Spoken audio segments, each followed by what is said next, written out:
కొబ్బరి దక్షిణాది రాష్ట్రాలైన కేరళ, తమిళనాడు, కర్ణాటక, ఆంధ్రప్రదేశ్లో ఎక్కువగా సాగవుతుంది. తెలంగాణలోని ఖమ్మం జిల్లాతో పాటు ఆంధ్ర రాష్ట్రంలో కొబ్బరి పంట సుమారు 2,60,000 ఎకరాల్లో సాగులో ఉంది.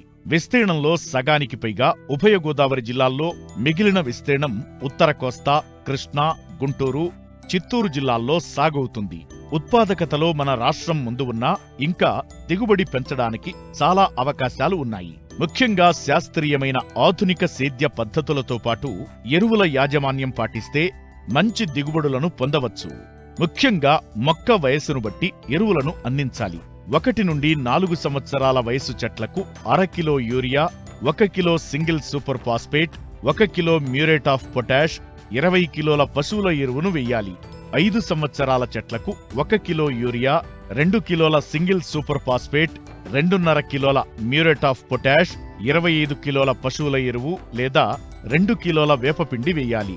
అయితే ఎరువులను వేసే పద్ధతిలో పలు జాగ్రత్తలు తీసుకోవాలి.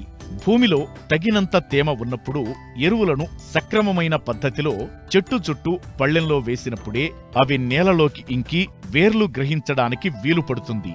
ఎరువులను సమభాగాల్లో జూన్, జులై, సెప్టెంబర్, అక్టోబర్ మాసాల్లో 2 దఫాలుగా వేసుకోవాలి. చెట్టు కాండానికి 3 నుంచి 5 అడుగుల దూరంలో చుట్టూ గాడి చేసి ఎరువులను చల్లి మట్టితో కప్పి వెంటనే నీరు కట్టాలి. మొక్కలకు ఉప్పు వేయుట, వేర్లను నరికివేయుట మొదలగునవి శాస్త్రీయమైన పద్ధతులు కావు. ఈ చర్యల వల్ల చెట్లకు హాని కలుగుతుంది.